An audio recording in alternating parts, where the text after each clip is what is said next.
like and subscribe our channel for more videos and updates. بسم اللہ الرحمن الرحیم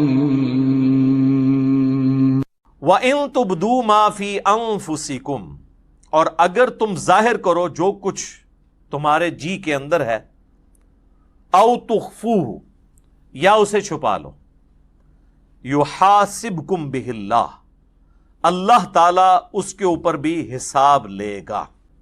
اب بخاری مسلم کی کئی احادیث ہیں، مثلاً بخاری اور مسلم دونوں میں ایک حدیث ہے کہ اللہ کے محبوب صلی اللہ علیہ وآلہ وسلم نے فرمایا کہ اللہ تعالیٰ نے میری امت سے جو دل میں آنے والے خیالات ہیں نا، ان سے درگزر فرما دیا ہے، جب تک کہ وہ اس پر عمل نہ کر لیں یا اس کو اپنی زبان پر نہ لے آئیں۔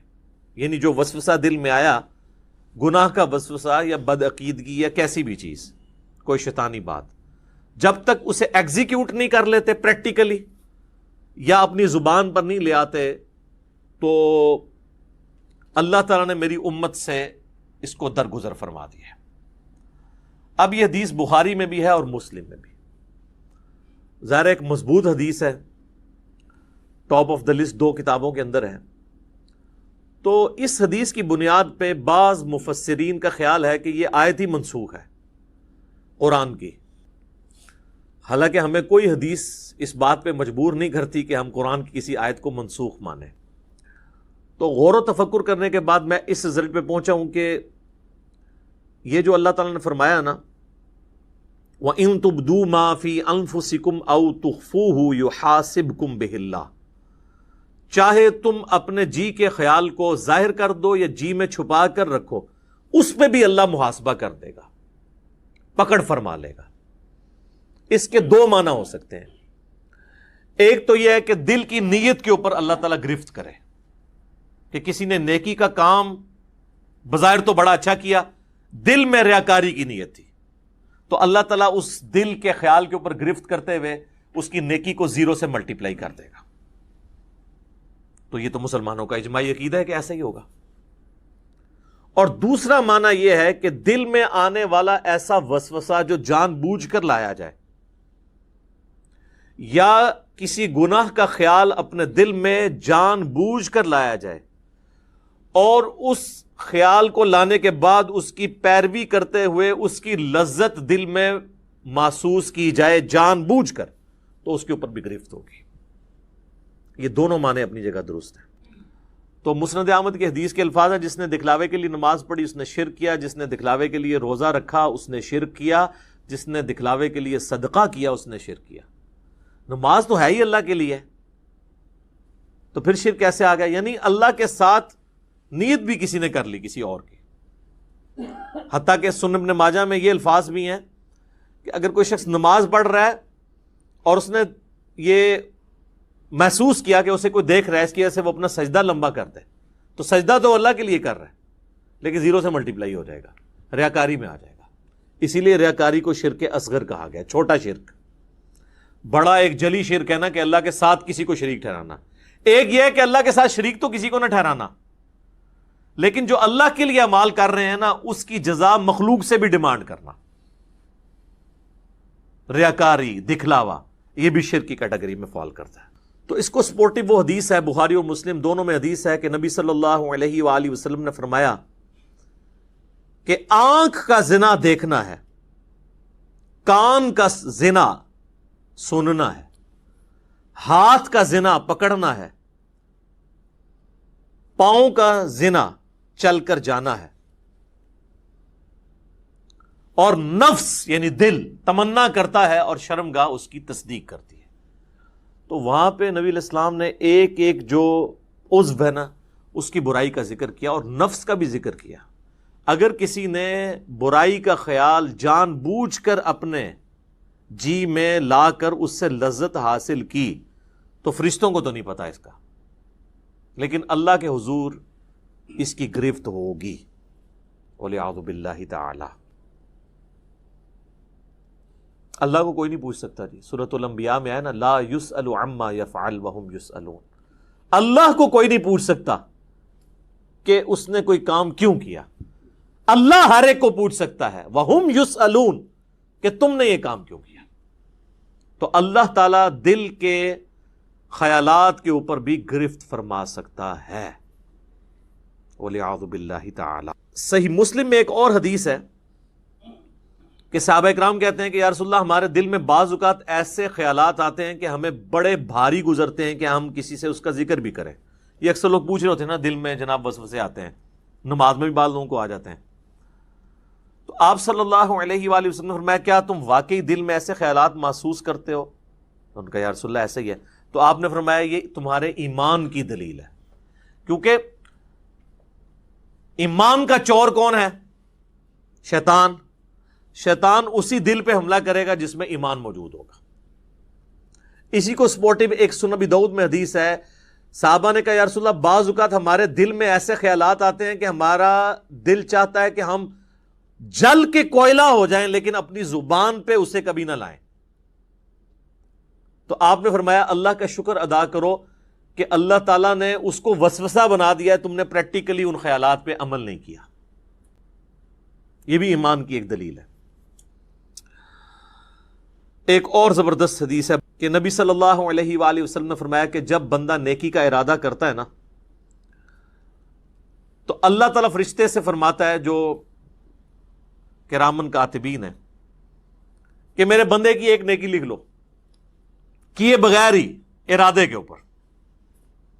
ظاہر ہے وہ اللہ تعالیٰ مطلع کر دیتا ہے فرشتے کو, اور جب وہ نیکی کرتا ہے نا پھر اللہ تعالیٰ فرماتا ہے اب اس کی نیکی کو 10 سے لے کر 700 گنا تک بڑھا دو, جس طرح اللہ تعالیٰ ان کو گائیڈ کرتا ہے کہ جس کا جو لیول ہے اس کے اعتبار سے. 10 تو ملنا ہی ہے نا, جو سورۃ الانعام میں باقی صورتوں میں آیا کہ جو ایک نیکی لے کے آئے گا اس کے بدلے اسے 10 دی جائیں گی. جو بخاری مسلم میں آیا کہ نمازیں تو 5 پڑھی جائیں گی لیکن ثواب 50 کا ملے گا, 10 گنا. اور جب میرا بندہ برائی کا ارادہ کرتا ہے تو اللہ تعالیٰ فرماتا ہے کہ اس کی برائی نہ لکھو کیونکہ صرف اس نے ارادہ کیا ہے, اور اگر وہ برائی سے رک جائے تو اللہ تعالیٰ فرماتا ہے ایک نیکی لکھ لو کیونکہ اس نے برائی کو جو چھوڑا ہے یہ بھی ایک نیکی ہے.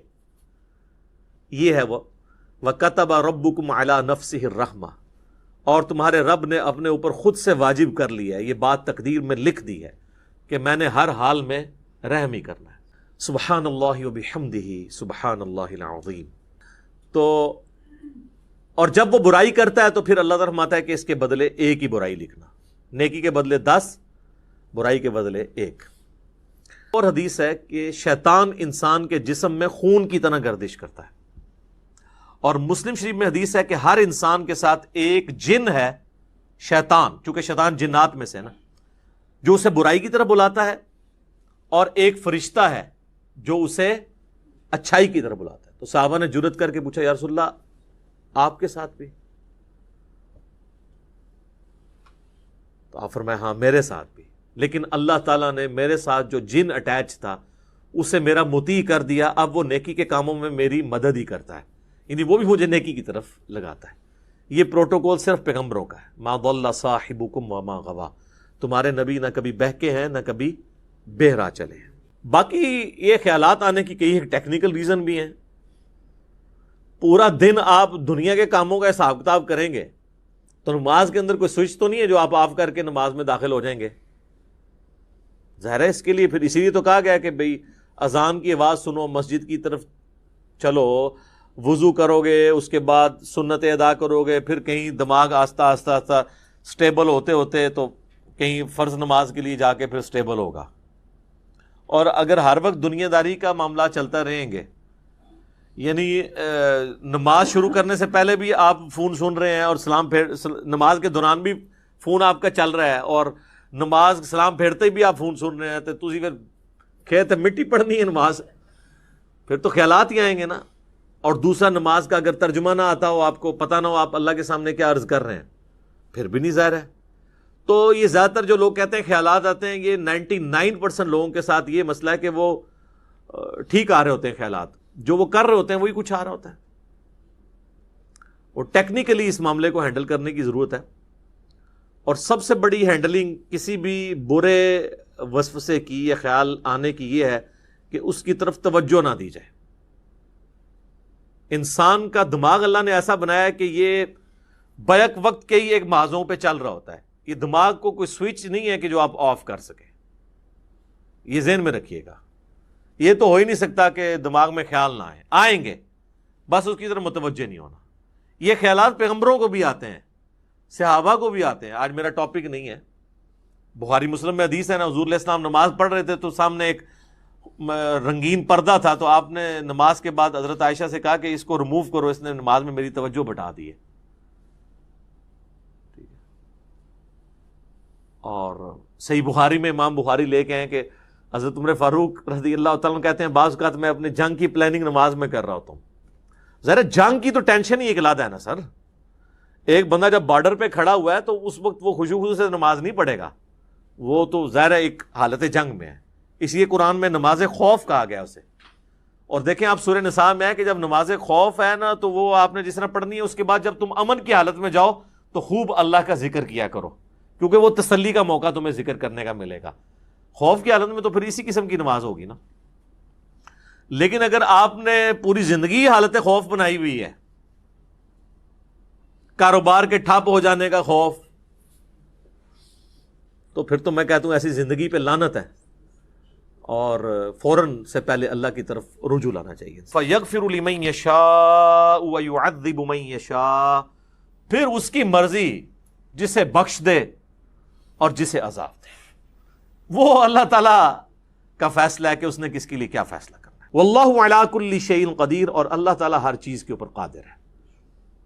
پھر وہ یاد کریں آیت، لا یسأل عما یفعل وہم یسألون. اللہ کو کوئی نہیں پوچھ سکتا کہ اس نے یہ کیوں کیا، وہ ہر ایک کو پوچھ سکتا ہے کہ بھئی تم نے یہ کیوں کیا.